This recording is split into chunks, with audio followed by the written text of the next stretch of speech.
we are here in Pepe's Bar. Pepe's Bar is a concept that I create. Okay. And it's my personal attempt to create a safe space where we talk about you, about the person, about the mensch, about the individual. Okay. So this is not about, like I said, not about the business. In this case, we are with you, Vernon Richards. Thanks so much. Welcome. Thanks for having me. Appreciate it. Thanks so much. So we are here at the Agile Testing Days in Cologne with the beach. I hope you like it. I mean, it's okay. Yeah, it's okay. Could be worse. It could be worse. I mean, are you kidding me? Like, we're on the beach, the sun is shining, it's a beautiful day. The company is amazing. There's nothing to dislike it. Okay. What are you drinking, my dear? I am drinking a Vio Schorle. Am I saying that? Schorle. It's Schorle. This is oh God, the name in German is, let me think, Johannisbeer Schorle. Mit Johannisbeer direct. Anyway, yeah, it's tasty. Direct Slacker. Yeah, okay. It's very good. So, we're in a bar, and I experienced when I was in UK, then it doesn't matter where I work, in a bar, in a pub. There's no problem to talk to the people. The people is coming to you, and they just talk to you. Yep. Why is that? I have no idea. It's just. Well, it kind of depends actually. It depends on where the pub is. There are some pubs where if you go in as a stranger, you will have the experience that you had, and people are just like, oh, who's this new person? Let's just welcome them in and talk to them and chat to them. There are other pubs that are like, if you think back to old Western films, when the stranger comes into town and they go to the bar and they walk in and it's like, and the table's like, who is this person? That also can happen. You know what I mean? Because it's not only in the pub. I mean, I experienced when I was in UK. I made a coast walk in Wales. Okay. Beautiful place. Yep. Wonderful beaches there. And I went to the beach and I was swimming. And the old lady was also there, and she started talking to me. That's normal. And then she asked her, where are you from? I said, I'm from Spain, but living in Germany, and so on. And then she said to me, are you earning enough, or are you? She was asking me if I have enough money or earning enough money in Germany working. Yeah. And I said, yeah, it's okay. It's okay. At that time I started with my company. I said, that's fine, that's good. Okay, and I was nice. I mean, it never happened before. I mean, I grew up in a beach in Gran Canaria, and no one that you don't know is coming to you and talk to you. That is I'll say for sure it's a very English thing to do, but it's also probably a very British thing to do. British folks are quite, it's weird. Things can go from small talk to deep and personal oversharing quite quickly. No, okay. We are quite. It can go either way. Yeah. So I know you, but I don't know you. Okay. Okay. Because like to know. Okay. Who are you? Who are you? I don't know. I'm just a dude from Leicester who I don't know, likes people, I guess. Okay. Is a bit of a constantly worried that people are going to find out just how nerdy he really is half the time. Everyone's like, oh wow, you're so cool. I'm like, no, I know cool people. I'm not cool. Okay, you know me. You're on the list for sure, man. So yeah. But what I've seen, I mean, especially here, or if you are at the Agile Testing Days, or if when I see you posting things in Twitter, that the community loves you. That's very kind of you to say. I think what it is I just find people interesting. And what I've noticed is when you show interest in people, like people just warm to you naturally. It's when people feel like they've been listened to, like they've been seen, bonding happens quite quickly, and they're like, oh, I feel better when that person's around. They may not necessarily think and say to themselves, they listen to me. It just creates this warm feeling inside, because people are interesting. Like, people are just generally amazing and dealing with all kinds of things, and when you look at things, you're just seeing the surface. So you may see somebody smiling, or you may see somebody succeeding, but you may not have seen the struggles. And so when you dig into that, and people are, oh wow, okay, this person is cool. And so that's kind of how I operate. It's just natural. Okay, we both are quite extrovert, I would say. Okay, so, are you seeking for love and appreciation? No. Or are people like me or like you? We are extrovert. Are we looking for appreciation, for love, or what do you think? First thing, I'm not an extrovert. I'm an introvert. Wow. Okay. You have to explain me. Let me. So I learned from my very good friend Elizabeth Zagroba. Okay. What extroversion and introversion actually is. It's about, if you imagine that you have an internal battery and I have one, it's like what drains the battery and what fills the battery.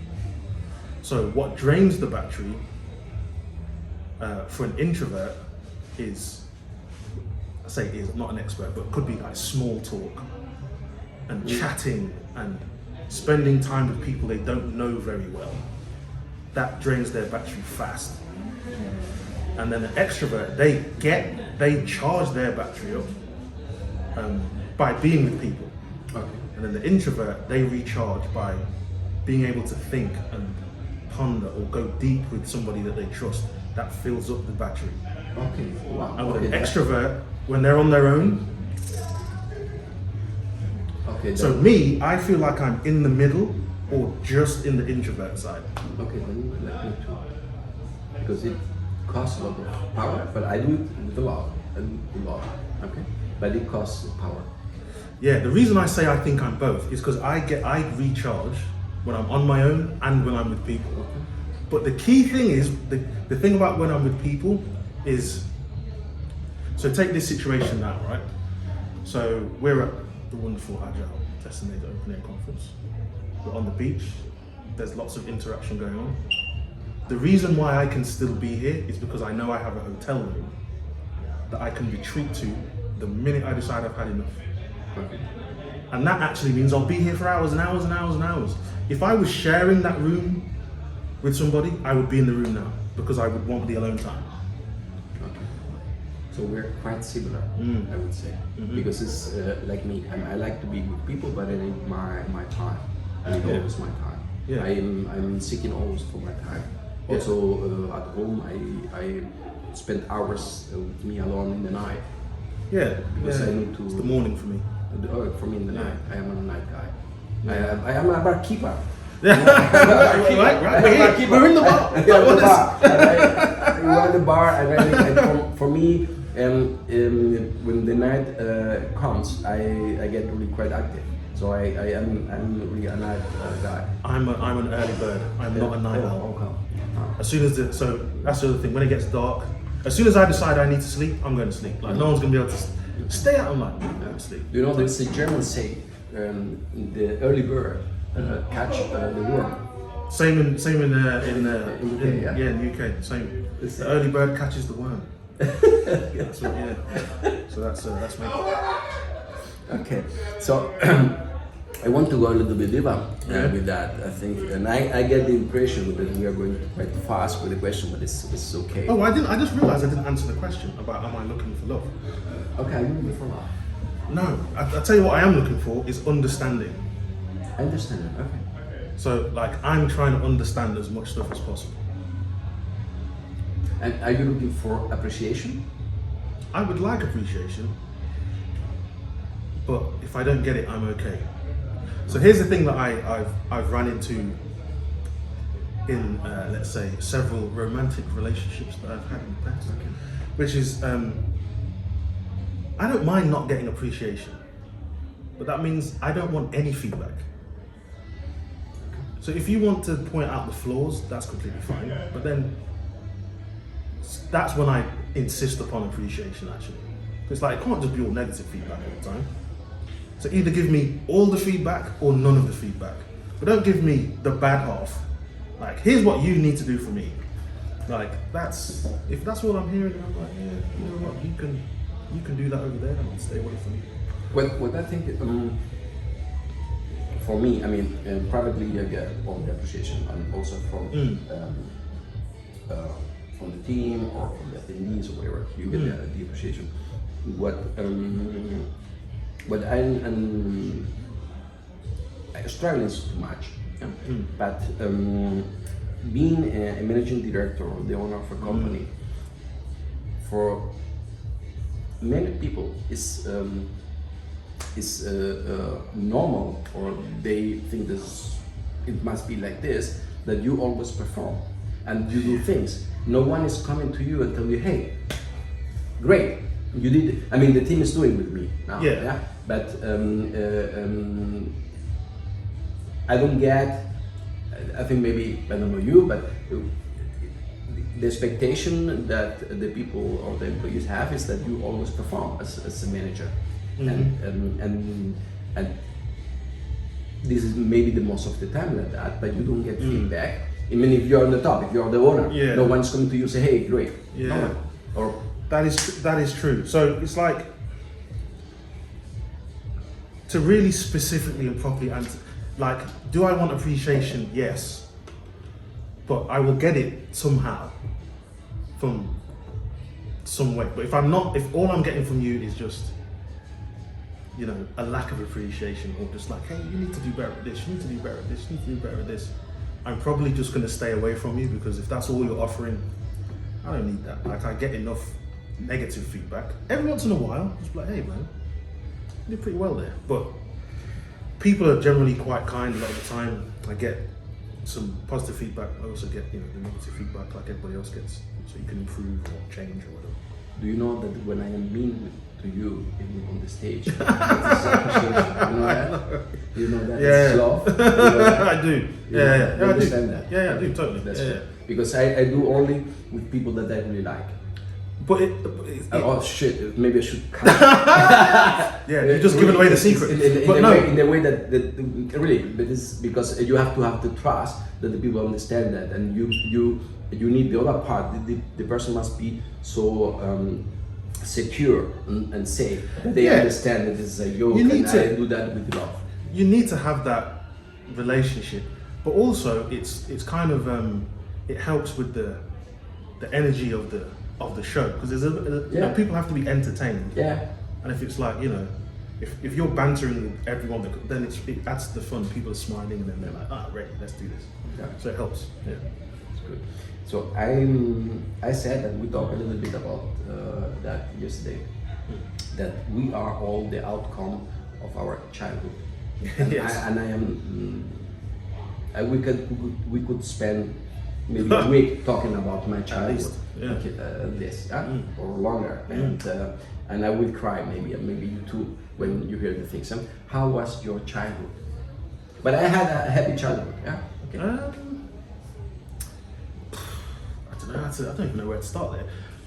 Basically I enjoyed my childhood, but it was you know, there were some challenges there, obviously. So the thing that always springs to mind about me when I think about my childhood is a few things. So I was born and raised in the UK. My family is not from the UK. So my parents are from the Caribbean. So my mother's from Guyana and my dad is from Antigua. Okay. Your mother's from Ghana? Guyana. Guyana. Or Guyana. Guyana is okay. Guyana.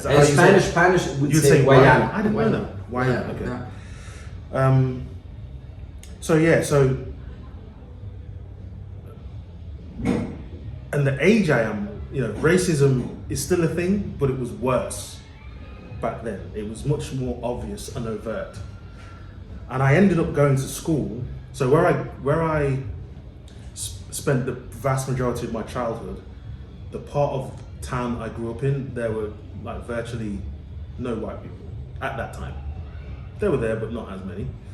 But where I went to school, there were virtually no black people. Certainly when I was going to school and growing up. So there was an element of like, I was always like different to everybody else, because at school, everybody was white and I was black, and I lived in like the part of town that everybody thought was just terrifying and scary. And then when I would go home, I was the kid with all the white friends. And it's only looking back that I actually, I turned that to my advantage, let's say. Like it stressed me out a lot at the time because, there's that, everybody goes through this for whatever reason, you feel like you don't fit in. So I had a whole load of reasons to think that, I would go to school with people and I always felt like they had more stuff than I did. And then when I would go home, I felt like I had more stuff than a lot of the people around me. So I was constantly like, oh, what the hell's going on here? So, and I'm one of 4 siblings as well. So I've got 2 older siblings and 1 younger. So I class myself as a middle, although mathematically that's not actually makes sense. But yeah. Well, it depends. I mean, racism, and I have a question here because I didn't know if I should ask this question because it's quite sensitive. But you already answered it because yesterday when you had your keynote, Vera asked you a question, and you said, hey, you see, I have another skin color. Yeah. And I said, great. So, and I didn't know if I can approach you on that because racism is a topic. I mean, I'm privileged. I mean, in the first point, I remember when I came to Germany 34 years ago. I have a mustache. I look like a Turkey guy, and I already said in another interview, I'm happy that I'm not happy that I am not a Turkey guy because they have a hard time in Germany. And for me, at the beginning, they don't know where I am from. And that's why they are strange. Still today, if I call some place because I want to rent something, I ask my wife to talk first because it's easier. It's more easier. But as soon as they see or they know that I'm from Spain, then I have all the privilege. Because they have been in Spain, in the Canary Islands, they have been of Mallorca, and so on. And at the end, I'm privileged. So I really. What I have seen, for example, in Germany at the beginning, was that when I took a bus, no one sit next to me. No one sits next to me. At the beginning, I said, why? Because I couldn't understand that. I said, why are they not sitting? And then I understood, okay, I'm not long and blonde, okay? And then I said, okay. And for me, I was okay. Then you know what? I have more space. That's it. And I deal with that in that way for myself. But compares to you or to other people, that's nothing what I experience. Okay, that's clear because I know that I have privileges. How? Because I assume that you had many situations like that. How did you deal with that? Or still deal, I guess. It's like, you just, I don't know, maybe you just go through cycles of like, sometimes you're not 100% sure if what, it's like, did that just happen? Was that a thing? Because sometimes they're so fast and so small. You're like, did that just happen? Other times they're quite blatant and you can be quite outraged. Or sometimes they're small and you're sure and you're like, I'm not having it. All kinds of things. The bus thing made me laugh because that is standard, that's just normal, man. Like I mentioned yesterday that there were a few points where I was traveling to work in London. I was living in Leicester at the time. This train gets very busy. And I guarantee you, the last seat to be taken will be the seat next to me. Every single time. I'm working, not a thief, not any of these things. But these are the beliefs that people have. There's something that they don't want to sit next to me, they'd rather sit here. But do you see a change in the society that's changed? Yeah. Because I see, for example, in Germany, 20, 30 years ago was different than today. It's changing, but it's in the UK at least. It hasn't gone away. So what I am observing is that before I'm not a sociologist, but I just feel like the atmosphere and the energy changed when we started talking about Brexit. That just changed a lot of things. I think, like, people who have always been racist felt a little bit more comfortable about things being racist. That's for one. Maybe that's another potential explanation, is that people have always been racist. It's just now we have cameras everywhere. You just see it more. Okay. The volume is not increased. It's just easier to capture. But the way that people talk about things is changed. Before, people could be quite blatant with their prejudices because there was a narrative. If you were straight, if you were a dude, if you were white, whatever that correct thing was, you could just be as blatant as you like. But over the course of time, collectively people have realized this is not helpful, healthy, correct. The people on the receiving end of these things that are, in their own individual ways saying, not having that shit anymore, not putting up with that, and all of that has meant that the conversation has changed. The racism is still there, it just manifests itself differently. Yeah, in my opinion, there is two things. The one, we are really racist, and then we have, based on the culture that we receive, and I think, for myself, I would say, no, I'm not racist, or whatever. But I think if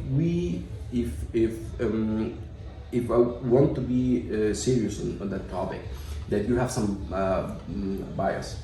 And for example, I had a discussion with my colleagues. I have an e-bike shop, and I was talking with them about this bias that you have about because they said, okay, we are not racist. I said, okay, you're not racist. I know that you are quite open and so on, but I want to make you an example. Now, 2 meters high, blonde guy from Sweden is coming in, and he's not speaking German, and he speaks English to you, and for you it's fine, you are going there and so on. And now I said, is coming a small or whatever Arab guy, not speaking German, not speaking English, and at the first moment, you said, okay, what's wrong here? What could happen? And that's something that we get in our bias, because there is newspaper, there are things I'm telling you. If you see when someone get killed or whatever, something happens, there is a person, but if this person is not from Germany, from UK, they say, okay, this guy from did that and did that. And I think that this goes into your brain. And even for many of us, where we think we are not racist, but that you have some kind of I don't know how you use the word in English, but you are expecting to see, you are not that open in that case, I think. Yeah, like you've got different speeds of reaction. So when people are asked if they're racist, they are talking about their rational brain. When they say no, it's like, no, I'm not.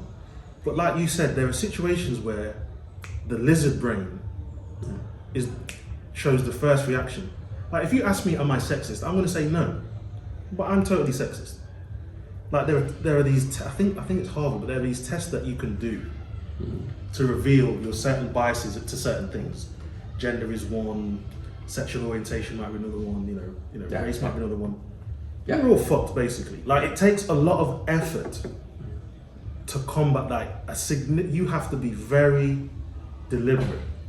You can say, you could say, oh, I'm not homophobic, and then one of your kids tells you that they are homosexual. Then what are you going to do? How are you going to react to that? How are you really going to react to that? How are you really going to feel about it? I am in the case happy. You could say, I'm not racist, and then your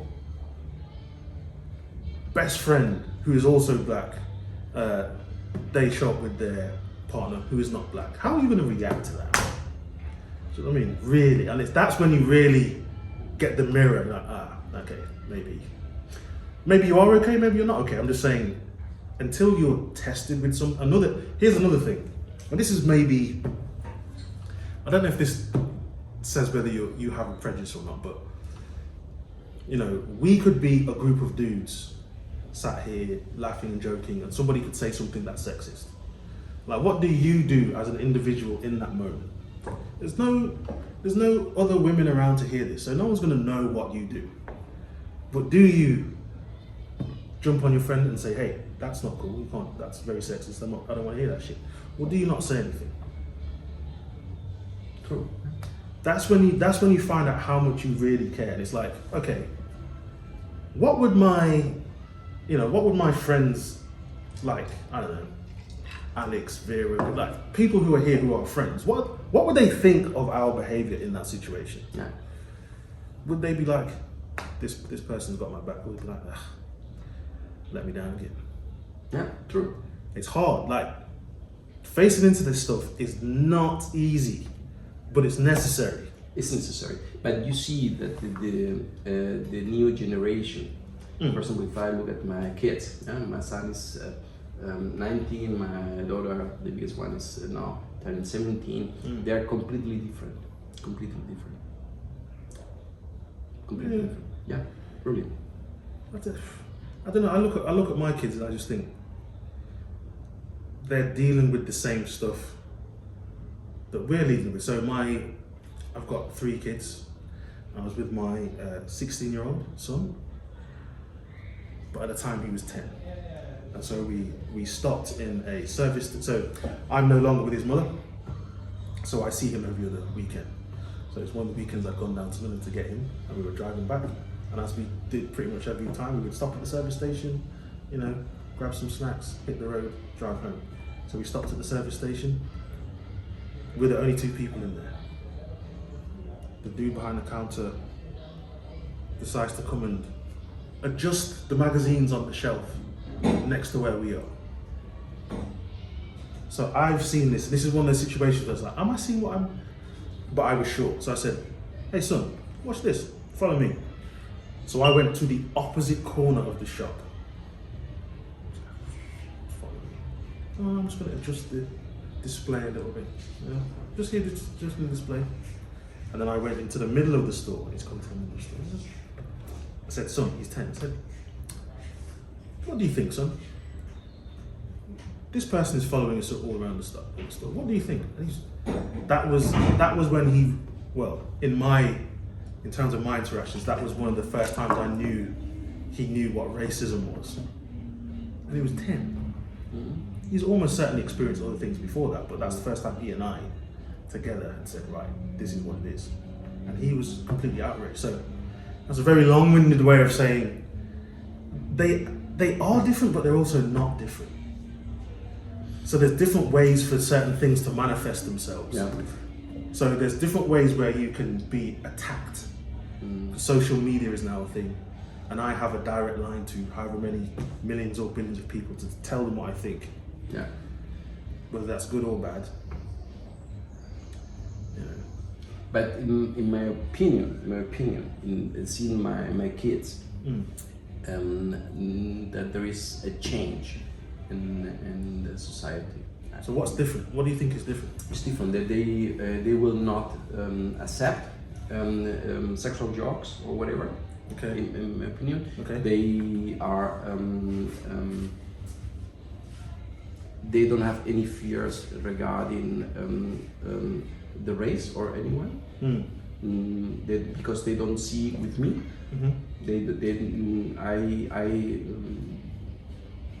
So we don't.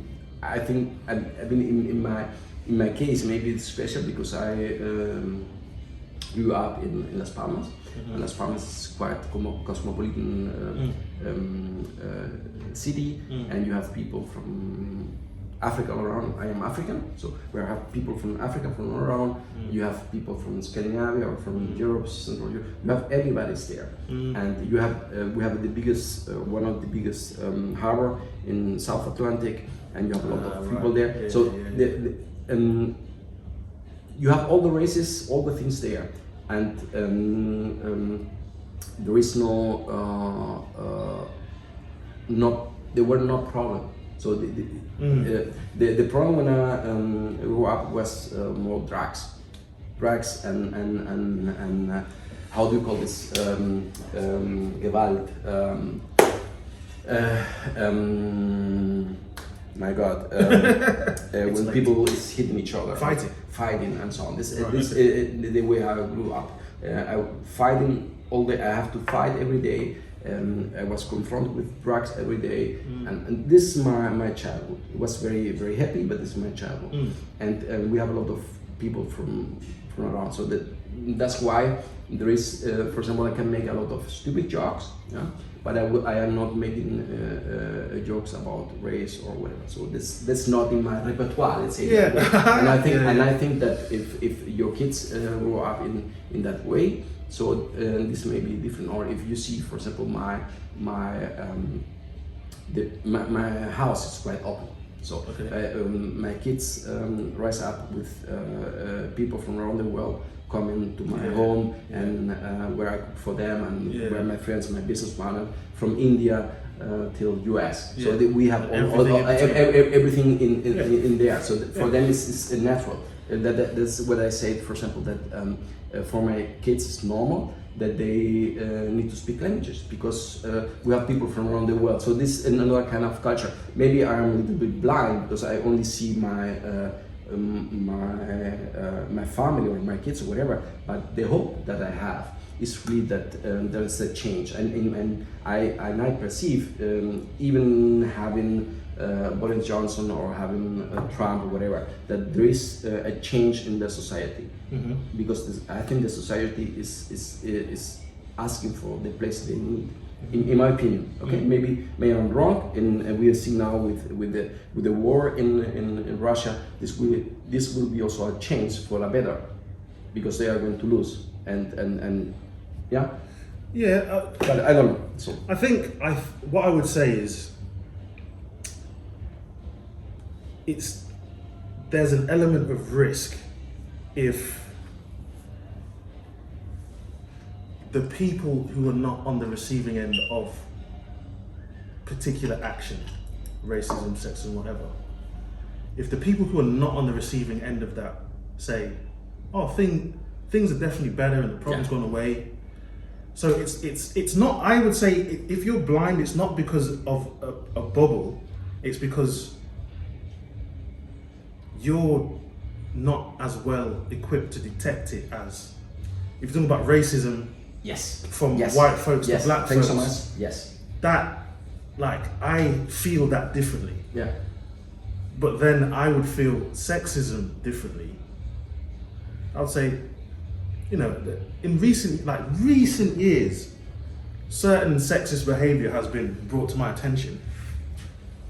And, you know, the facts are, you know, my first reaction was a shit reaction. It was like, what, really? That's a stupid reaction. If you trust the person, if this is one of your friends telling you this shit, that's not a helpful reaction. Doubt is not helpful. Or expressed poorly, it can make the situation worse. So it's like, I understand what you're saying. Things do look different, but like I said earlier, the way it manifests itself has changed. So maybe it's beyond your perception. Maybe it's gone to the ultraviolet spectrum. Like I said, I'm privileged. But I have ultraviolet vision, so I can still see it. Yeah, of course. You cannot hide yourself. Yeah, that's the point. Yeah. That's the thing that. And that's the If we're talking about race, I can't. You know, I can't hide that really. You know, it's out there, it's visible. Yeah. So we are in a bar. Okay. Yeah. And we have some questions that we ask everybody. Okay. Oh God. Okay. These obligatory questions are quite easy.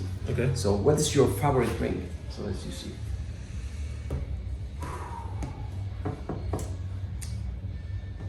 I really like. Does it have to be one? I really like fruit punch bigger. It's a ridiculously sugary, fizzy soft drink that you get in the Caribbean. Okay. It's absolutely fantastic. Completely bad for you. But it tastes like just heaven. And I like mocktails, but I haven't got a particularly favourite one. I like things that are sweet and fizzy. That's Wow, what I like. okay. So if there are any mocktails at the next Agile Testing Days, if you make sure that they are, you know, some fizzy elderflower or some fizzy ginger ale with something sweet. Okay. Bellissimo. So what I mean, I haven't made for 30 years cocktails anymore, but maybe I should try once for you the next time. I would appreciate it. I mean, Yeah, it's no problem. I mean, if you don't like, we buy something else. It's easy. It's easy. It's easy. So if we are in a bar, and if now a song, we hear a song, which song should be that you start dancing or moving? Say, wow, I go now dancing. I know you love dancing, right? Oh dear, it would probably be. So I'm a hip hop fan predominantly. Okay. So it would probably be something like Winter Wars by the Wu-Tang Clan or Made You Look by Nas. Showing my age here. Yeah, those two are my favourite. Or Electric Relaxation by Tribe Called Quest. That's good. Okay. So, if you could choose, who would be your favorite person to talk to at the bar? Is this like like alive or dead? Yeah, One person. one person.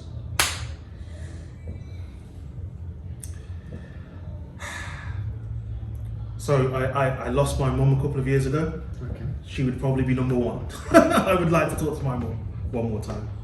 If we're talking about somebody famous,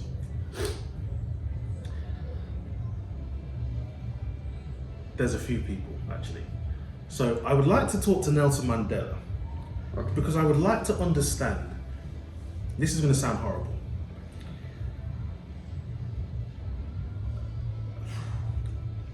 I possibly would have gone on the rampage if I was in his situation and I get let out of jail.